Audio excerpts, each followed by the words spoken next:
Hi everyone. First and foremost, I just want to say that I'm really sorry we couldn't publish anything last week, but unfortunately my computer broke down and it took me a while before I got a new one. But now we're back in operation, so enjoy another video. Thanks everyone, and thank you for your continued support. The year of pain, the year we took back what was ours. It was the year of joy and the year of sadness. The year is 2018, and the name of the show is Babylon 5. Babylon 5 is the best television story ever written and made. The show, with its complex plots and ambiguity, defined modern television. It defined long story arcs. It created what the anti hero is, and finally, its themes and are timeless and more relevant than ever today. Babylon 5 is not, and I say not, a television show. It is a viewing experience that you have to see to appreciate, set 200 years in the future against the backdrop of the aftermath of a devastating war between humanity and an alien race known as the Minbari. The show takes place on Babylon 5, a space station in neutral space where aliens and humans can settle their differences peacefully for you, but I will give you a brief overview of what to expect. Season 1 was mainly Alien of the Week formula with a few thought provoking episodes, but it does lay the groundwork for the rest of the series, and a lot of it was world building done really well. When watching the series, every alien race is fleshed out so well that you actually get the sense that this is a real civilization with their own unique traits. Season 2 changes things in a completely different way, with everything you know about the show changing, but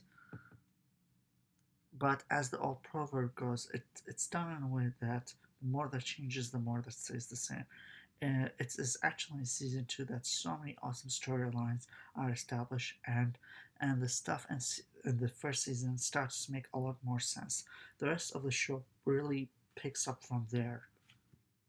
The series also focuses on many relevant themes today, like War and Peace, the rise of authoritarianism, humanity's place in the universe, and the role of religion, philosophy, and even the issue of addiction. It also deals with things like racism, immigration, and even mental illness, with the early seasons and the rest of the show having an eerie, almost prophetic shadowing of how tense the late 2010s will be, with caution towards alien immigration by as many humans feel uncomfortable about aliens and an anti-alien pushback, as aliens would be used by state media to justify curbing powers like civil liberties. Also, authoritarianism is examined too, like how much power should the state really have? What is treason when a political party or a group is in charge? Like where the German resistance who fought against Hitler in World War One and in World War Two, committing treason because they were on the wrong side, and etc. Babylon 5 also examines individualism versus social collective, with choices of characters and how they affect others having a profound impact not just on themselves. Sometimes this can seal the fate of an entire race. So that's a few of the main themes I wanted to talk to you about. Here's a cool speech from the show and another one. Have your attention, please. In the last few hours, we have learned that warships are coming this way from Earth. Their orders are to seize command of Babylon 5 by force. As commanding officer and military governor of Babylon 5, I cannot allow this to happen. President Clark has violated the Earth Alliance Constitution by dissolving the Senate, declaring martial law, and personally ordering the bombing of civilian targets on the Mars colony. He is personally responsible for the deaths of hundreds of innocent people.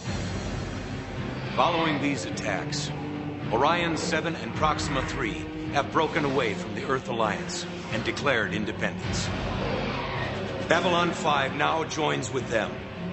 As of this moment, Babylon 5 is seceding from the Earth Alliance.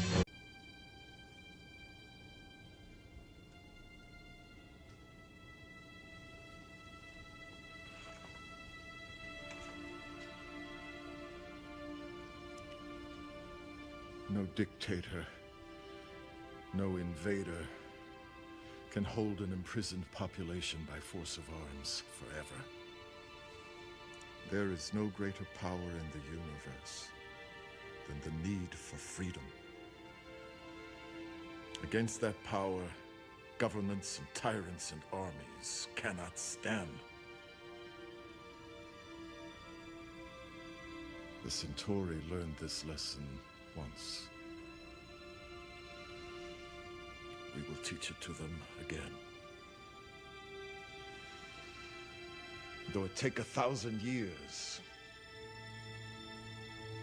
we will be free.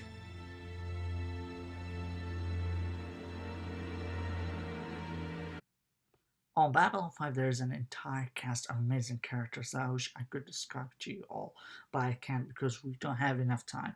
So to start it off, we have Captain John Sheridan. This guy could be a US president from the speeches he gives. Sheridan is probably one of the best and greatest leaders ever put on television. He's like Captain America and Jeb Bartlett in one, strong-headed and willing to take up any challenge with an ability to inspire confidence in anyone. Next up is Mr. Garibaldi.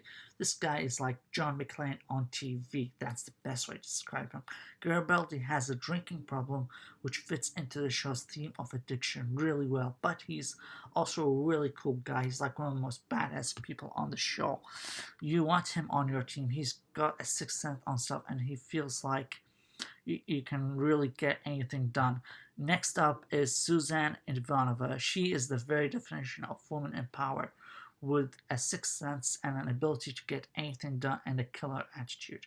No Babylon show could be done without mentioning Mr. Bester, played brilliantly by the guy who played Zhukov in the original Star Trek show. Holy crap is all I can say. This guy is like the worst bad guy you can encounter without being in power. You want to punch the guy so hard in his guts for all the crap he does. But in the end, the actor manages to pull off a certain charm and appeal to the character that you sort of like him. You know that he's a comeback and he's done some awful, horrible stuff, but you still like him. And the last three characters I want to mention is started off is Mr. Londo and Jakar. Jakar is these two characters are the heart and soul of the show, literally. They're like Jiminy Cricket Pinocchio in one. Both grow so much. Jakar started out as a bitter, hateful person who wants to exterminate the Centauri Londo species for what they did to his people. But he goes through so much by the end of the show, he becomes the deepest of the characters. His transformation throughout the show is genuine and really done, really in a beautiful, humbling way. Londo starts off actually as a comic relief, and he's got a good heart, and you can tell that even in the horrible stuff, you can see he's really conflicted.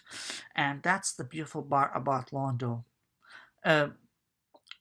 Next and last and certainly not least is Delenn. She's probably more deeper than Jakar.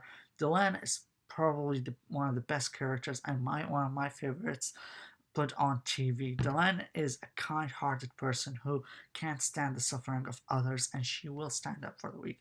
She's like the 10% of people who could rise up and say, I won't take this anymore. This is wrong. And that's why she's a great character. You really feel that she is a good person and a great person. I mean, she's the type of person who will spend a night in a room full of dying people so she can comfort them. A lot of people won't do that. So guys, I really wish could talk to you more about Babylon 5 and let you really know about how awesome it is. But I can't. But I hope you really like this video and hope you will check it out by yourself. Babylon 5 is in many ways the mother of all television shows, as it was a space epic in a time when the Alien of the Week family was still present. While sci-fi fans don't exactly make up a mass demographic for networks, as it is a particular niche, it did show that long story arcs are worth it. It did show that character development is important, and if it wasn't for Babylon 5, we wouldn't have many of the TV shows we enjoy today. So, thank you for tuning in, and I hope you will check it out for yourselves. Goodbye and farewell.